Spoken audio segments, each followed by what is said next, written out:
Guys, welcome to our mini blog. জয় শ্রীরাম। চলো বেথরবাড়ি রাম পুজো বিসর্জনের দিন।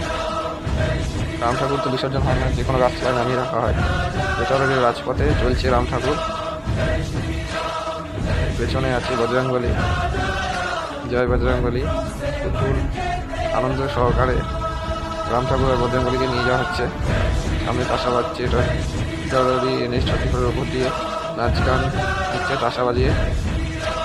জয় শ্রীরাম। প্রচুর ছেলেপেলে হয়েছিল। ভিডিওটি ভালো লাগলে লাইক, ফলো, সাবস্ক্রাইব করবেন আর কমেন্টে জয় শ্রীরাম লিখতে ভুলবেন না। পেছনে ডিজে হচ্ছিল, এই যে ডিজে। চলো বেথরবাড়ি রাজপথ। প্রচুর মহিলা এবং কাকিমারা বেরিয়েছিল। এটা হলো ফুলতলা রোড।